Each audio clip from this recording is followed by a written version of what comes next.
Well, we've been anticipating these next 3 weeks for quite some time now, and we are excited as a church to venture into territory we've never really been before.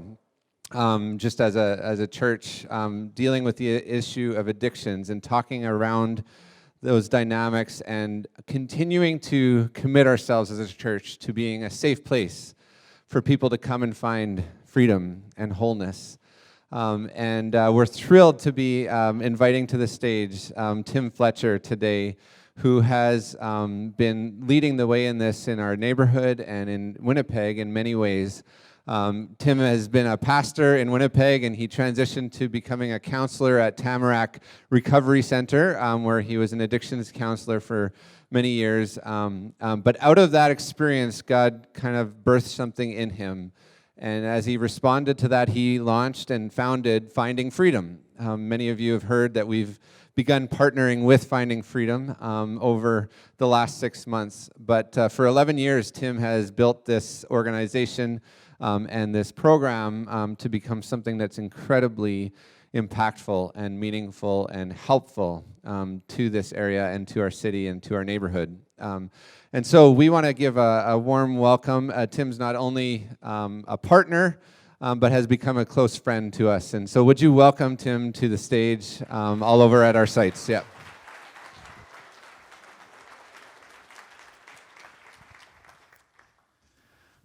Thank you, John, and thank you to Riverwood. We've just been so pleased to be partnered with you here over the last 6 months. As of tomorrow, we're moving our treatment center called React to Riverwood as well. And so we'll be here every day of the week in working with clients. The treatment center started 2 years ago, and I had gone to the different leaders of the treatment centers within Winnipeg, and I just talked to them about the growing realization that addicts deal with underlying trauma. And they all said, we know it, we just can't put on a program to help people with that because it takes 1 to 2 years to really deal with it. So I said, would you be okay if I started something? So we started a day program 2 years ago, and it has been a wonderful, wonderful thing to be part of. Right now in Surrey, BC, we're actually training 20 people to start a React treatment center there in January. And when I was out there a couple weeks ago training people, I was approached by a couple from East Hastings Street in Vancouver. And if you're familiar with the drug world, East Hastings Street is Canada's worst problem area for drug addiction and homelessness. And I learned while I was out there that the government puts $1 million a day into trying to help the problem on East Hastings Street, but are not really having a whole lot of success.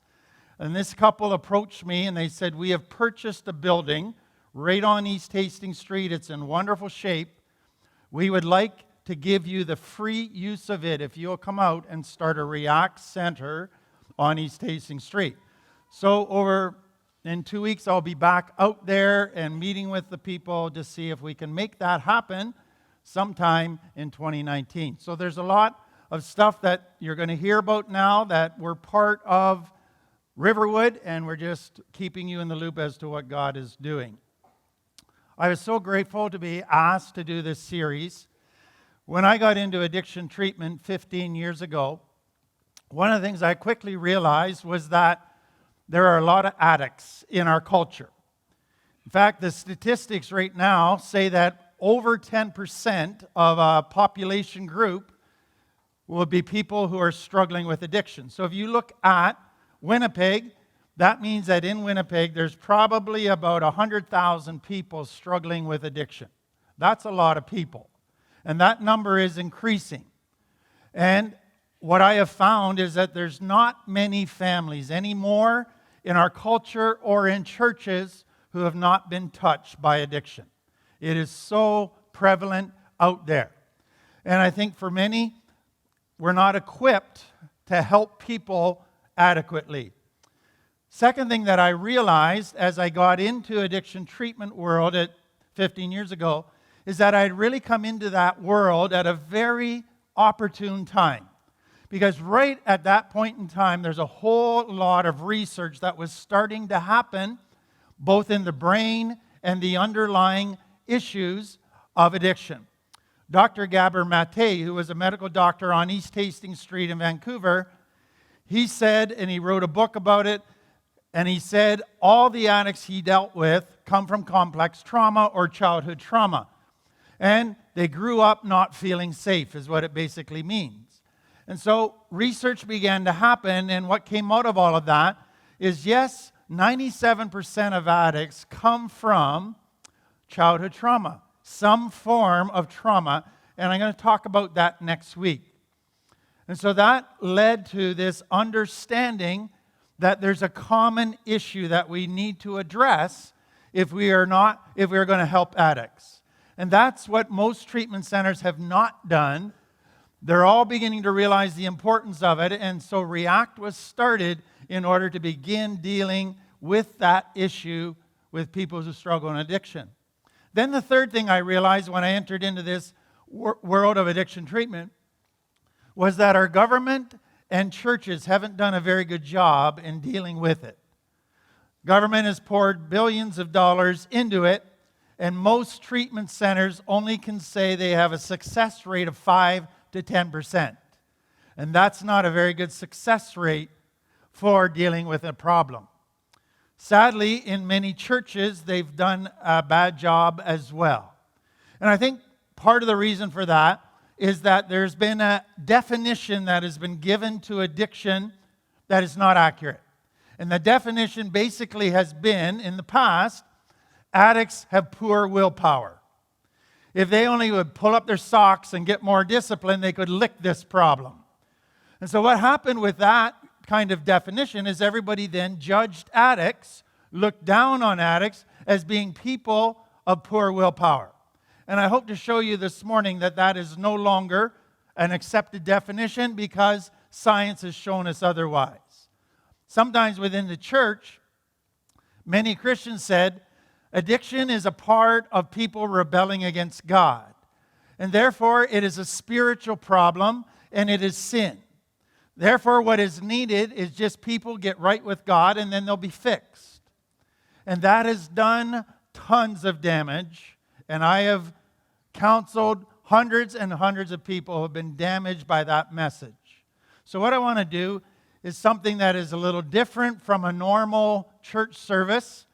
I want to give you some science today and give you an understanding of addiction from a scientific perspective.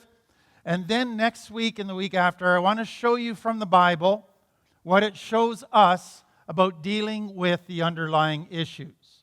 So I want to begin by showing you the brain. We have been so helped by the research that has happened in brain imaging. So there's a picture of a healthy brain, very smooth on the outside. And the next picture is that of somebody who's using cocaine. What you immediately see is, wow, that's a little different than a healthy brain. Those aren't literal holes in the brain. That is just parts of the brain that aren't working because of the use of cocaine. And so to a machine, they look like they're holes.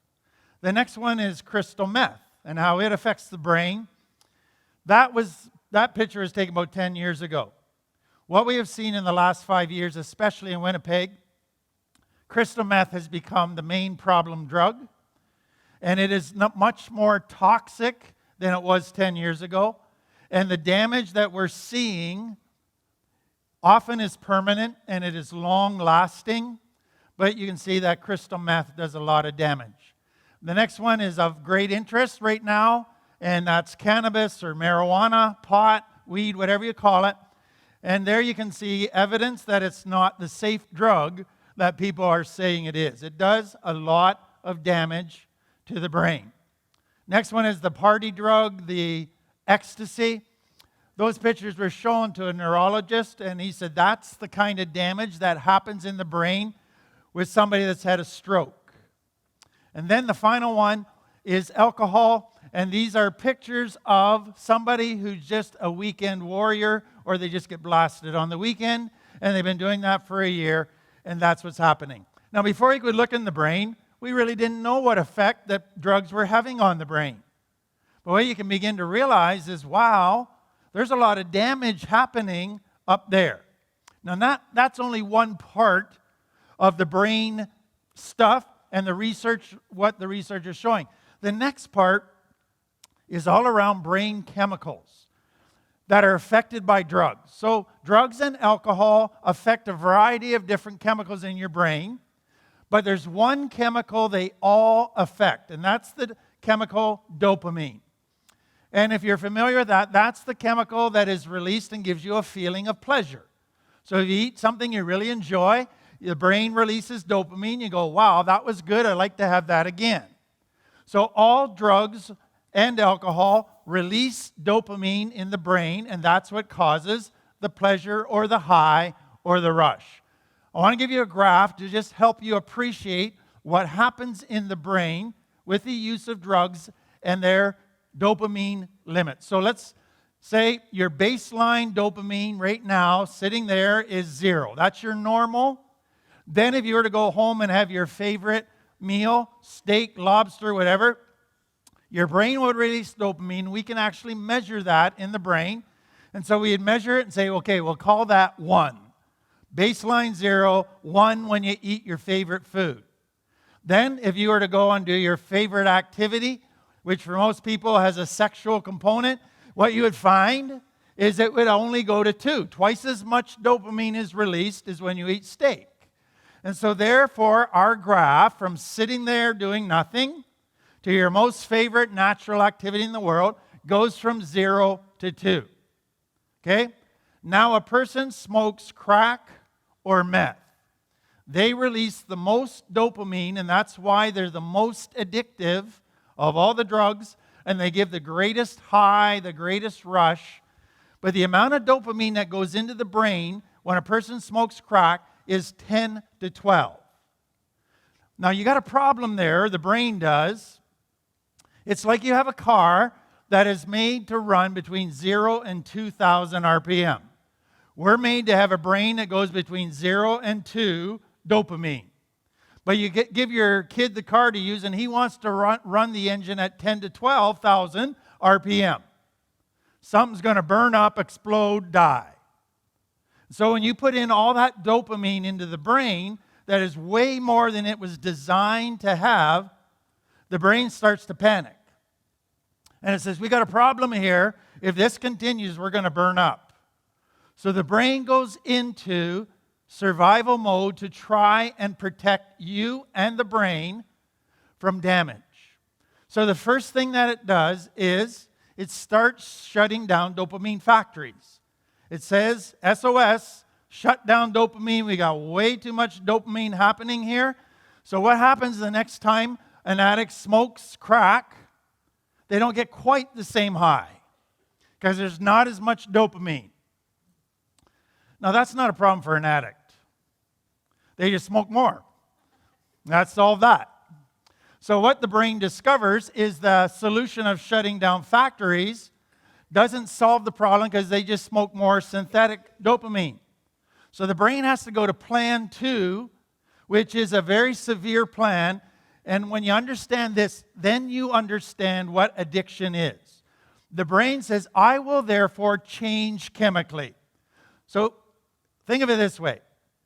When you're sitting there with your baseline normal dopamine level of 0, and that's how you feel, but you putting 10 to 12 in there, loving the high, the brain says they love this 10 to 12 thing.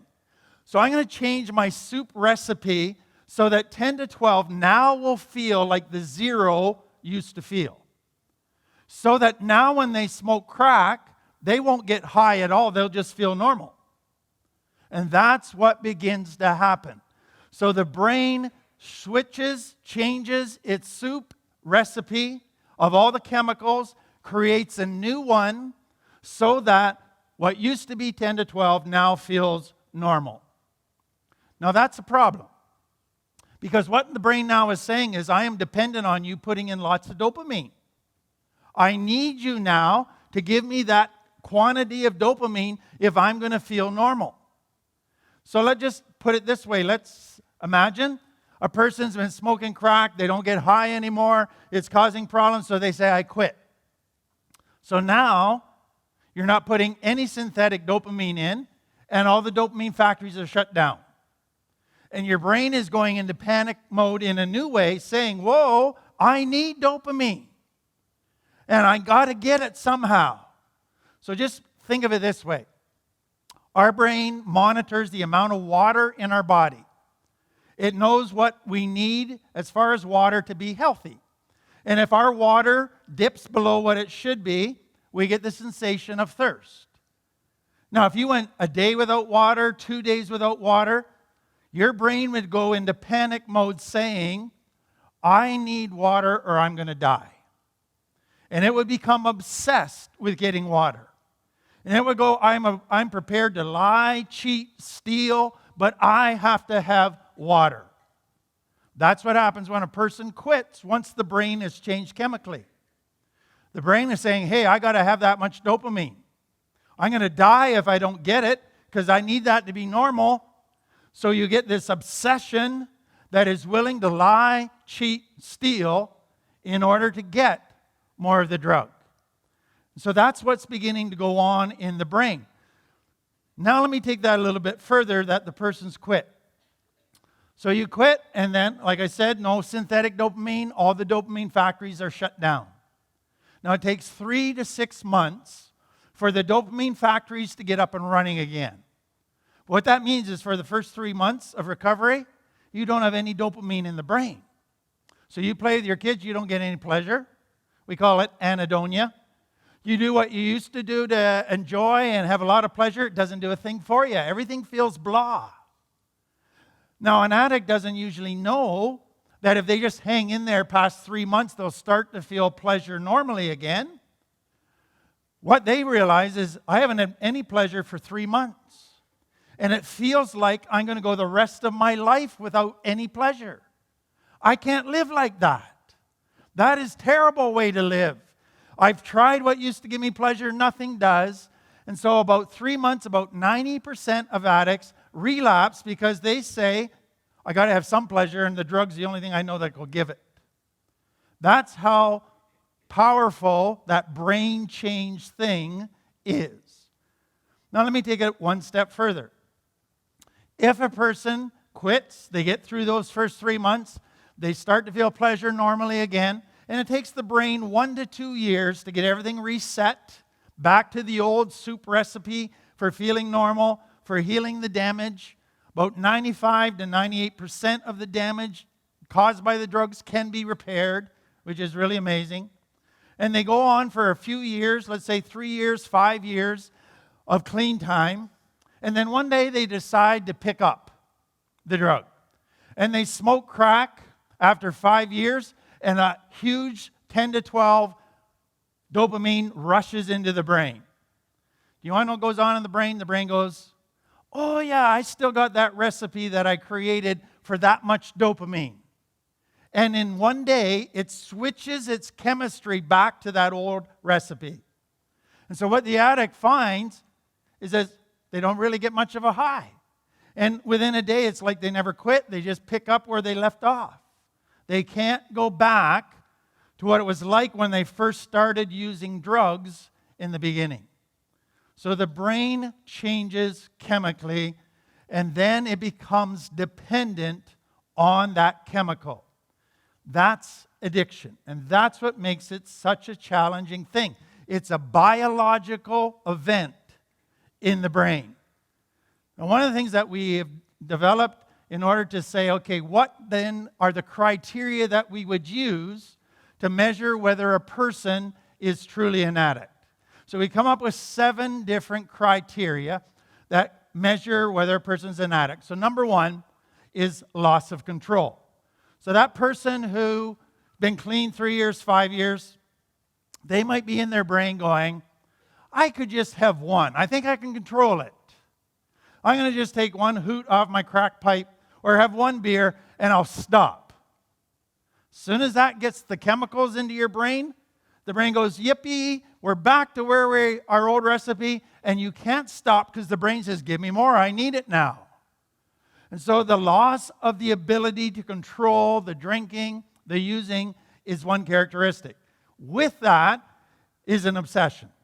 So once the brain is taken over with the new recipe, and it now needs it, it is obsessed with getting it.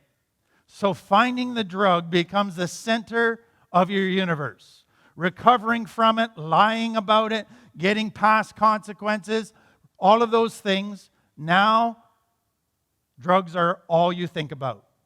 And that is the obsession. And then the third is once the brain changes chemically, the person's using, but they've got bad stuff happen, and they lose their job, they lose their home, they lose their marriage, their health is affected, but they can't stop. They keep on going, even though there's many adverse consequences. That's not poor willpower now. That's a brain that's changed and is demanding that you get it. And then tolerance simply means you need more and more and more to try to get the same effect. And then withdrawal distress is when a person quits. I don't know if you've ever been with an addict when they've started to withdraw. They cannot sit still. They pace, they're antsy, they're sweating, they're just in a very panicky state. Because the brain is saying, get me some, I need it, I need it, I need it. And it is a war that goes on inside of them. The next two are the very painful parts of it. When a person uses, and they've lost or damaged or hurt their family, their loved ones, they've hurt themselves, afterwards, they don't get the high, they just feel guilt. They feel so much shame. What have I done? Why do I keep doing it? And they promise, I'm going to stop, I'm going to stop. And then once withdrawal kicks in, they forget their promises because their brain says, give me more. And so they use again. And then they start a cycle of using, guilt, remorse, withdrawal, using. And it just becomes a vicious circle that they can't stop. And part of what happens within that cycle is this. As they continue in the cycle, they start doing things they said they never would do. They start lying. They start cheating. They start stealing. They start violating their morals and values. They might even sell their body on the street just to get more. Stuff that they said they never would do. And so when a person is so dependent on the brain that they are prepared to go against everything they've stood for, that's addiction. Now, I want you to understand another piece around this. So far, I've talked about chemical addiction, drugs, alcohol. There's another type of addiction which we call process addiction. And what that means is an activity. So God has given us food to enjoy. When we begin to use food outside of God's design for food, in other words, we use it in a healthy way to cope, to medicate our emotions, it then can develop into a bad habit, and then it can gradually develop into an addiction. God gave us sex to enjoy. But if we start using it outside of God's design, it begins to build patterns in the brain and release dopamine that our brain can change chemically. So you can have a person who's struggling with pornography, but you can also have a person who's addicted to pornography. The one is they're just struggling, but they're working at it. The other is they've been doing it so long, the brain's changed that they just can't stop. How do you know the difference?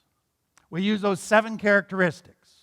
When a person continues to gamble, eat, use sex or pornography in a way that they're doing it even when bad stuff is happening, they're losing stuff, they're going against their own morals and values on a consistent basis, then we say they have a process addiction.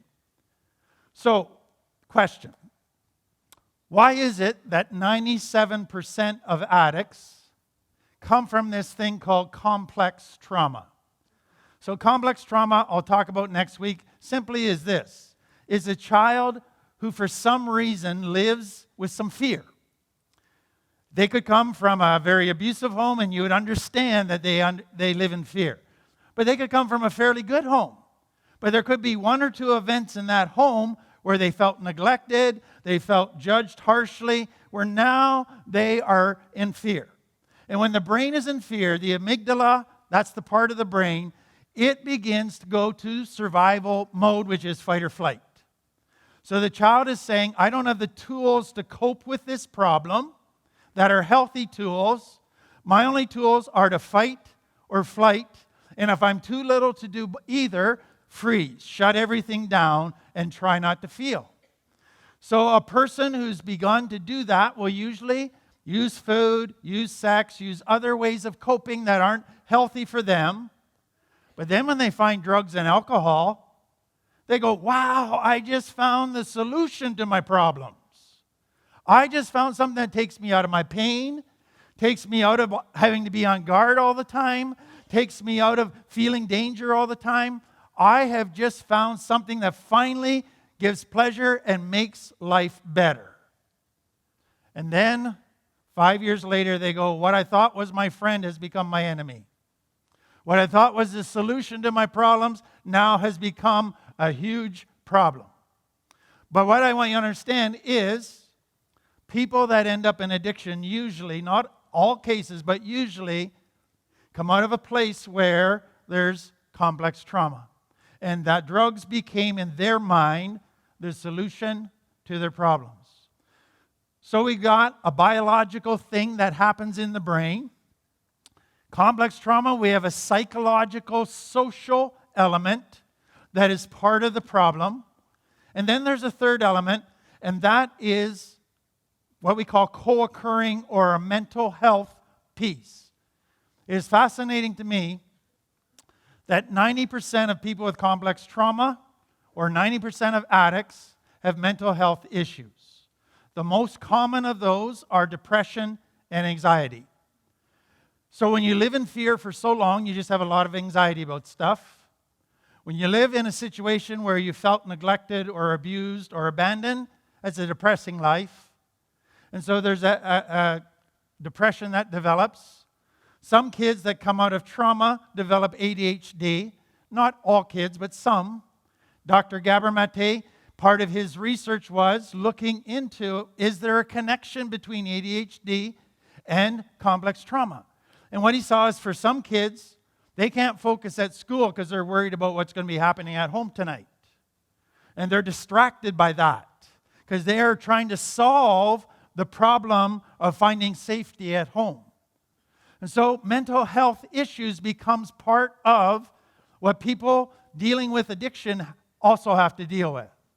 So to deal with addiction, you got to deal with the biological piece and recognize that in a mind. There's a chemical change that's happened. Then you got to look at the mental health pieces of that, the complex trauma pieces, the psychological, and then there's a spiritual piece. So part of what has concerned me is a lot of Christians have just kind of said the solution to addiction is spiritual only. Just get Jesus and you're all better. What I want you to understand is that can do a lot of damage. Yes, there's a spiritual piece, but if we don't help them with the mental health, if we don't help them understand what's happening in their brain, if we don't help them deal with the trauma and learn healthy ways of coping besides the old ways of coping, then we've actually failed them. And that's what we've been doing. And we've had the privilege of watching people heal from their trauma, grow in their relationship with God, begin to develop healthy ways of coping and relating, and it's a beautiful thing to see. I'm going to show you a video of Anita. She's the director of React here at Riverwood, and I want you to hear a bit of her story. My name is Anita Gladue, and I've been attending Riverwood for 4 years, regularly since May of this year. Alongside with Riverwood, I was attending Finding Freedom. So for the last 4 years, that was the beginning of my journey, and it was a real tough journey. I had to do it sober. Alcohol was my best friend for 40 years. When you're damaged, when you're hurt, when you're a child, you stop growing at the age that the trauma happened. And my trauma started happening at the age of 5. My grandfather was a pedophile. We had a lot of alcohol in our home. My dad was an alcoholic. My mom was an enabler, codependent on my father, and she did not like children at all. And there were 5 of us that survived that home. When we're out in public, we were the perfect family. You know, people complimented my mother on our manners at all the time. Said, "Wow, what a wonderful family you have, so well-behaved, such well-behaved children." They didn't know what happened as soon as that door closed. When that door closed, it was hell. My addiction back then to cope, my coping behaviors, very unhealthy, but for a child, they worked, was humor. I became a people pleaser. As I got a little older, I got into dance. Dancing became my addiction, and I did it as often as I could. I danced professionally. When I turned 18, I moved to Vancouver, and I became a professional ballroom dancer, and I taught. That, again, was my addiction. When I stopped running, when I stopped dancing, I picked up the bottle. I didn't have a replacement for the dance, so I needed something else that was going to help me to numb and avoid the feelings inside of me. And the bottle was perfect. And then the drugs, of course, helped as well. My steady decline, started 10 years ago. I was praying for death every day. I would pray to God, please just take me. I don't have a purpose. I don't want to be here. Just please, either find me a purpose or take me. And I prayed that one every day.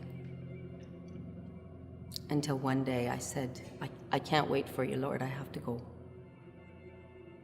And by the grace of God, someone called me at that last hour and mentioned a Tim Fletcher and don't do anything, and I'll bring a tape right over. You have to hear this man. You have to hear him. Just listen to him, please. And I did. And that was the start of the beginning of my life, my finding who I am, who I was placed on this earth to be. God in my recovery is in every part of my recovery. God for me is the first person I talk to in the morning and the last person I say goodnight to.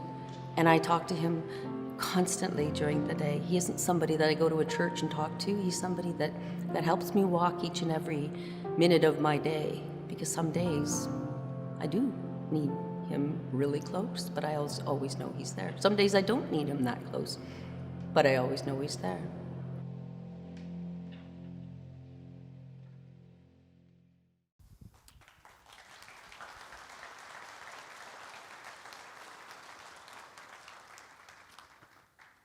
So that's just an example of kind of what we do and what God is doing. I want to end with a verse that Finding Freedom was really built off of, Isaiah 61. It's a prophecy about Jesus coming, and it says, when he comes, he will turn ashes into beauty. And that was a very common event, so it presented an immediate word picture to people in that culture, what they would do when they were going through grieving. So somebody died, they had a big loss, as they threw ashes and they put ashes all over them. So ashes became a sign that you were grieving, that you were in loss. And if it was really deep, deep loss, you would even see people sitting on ash heaps, just throwing ashes in the air as they sobbed and expressed their pain. What I see in addiction is people sitting on an ash heap. They've lost everything. They've lost self-respect. They've lost a relationship with God that they might have had. They've lost family, health, money, and they brought a lot out of themselves. And so they're not just dealing with loss. For many, they feel hopeless. They really wonder if there's any future for them, much like Anita. Maybe I should just end it. And so what the writer is saying is that when Jesus comes, he'll turn ashes into beauty. He'll give beauty in the place of ashes. And I have the privilege on a weekly basis of working with very broken people who have lost everything and watching God begin to build beauty out of those ashes. And it is one of the most beautiful things that I have ever had the privilege of being part of. Now, that doesn't mean they can sit on a couch and say, okay, God, make me beautiful. I'm going to watch TV and not do anything. They have to cooperate with God. And this path to beautiful is one of the most difficult tasks I've ever seen. To deal with the complex trauma, to deal with a changed brain, it takes discipline, work, support. They can't do it alone. But if they sign up for the journey, I get to watch the beauty begin to happen. And that's what I'm so grateful that Riverwood is saying that's what we want to be part of. We want people who are very broken to come here and not be judged, but to come here and say this is a safe place where we can connect with people, God, and heal. And God will bring beauty out of ashes. Let's pray. Father, you have promised to take broken lives and mend them and make them beautiful again. And there may be some here this morning that are just feeling that hopelessness and loss. And I pray that you would just give them a ray of hope and that you would begin working in their lives. Amen. Can we say thank you to Tim for his, yeah.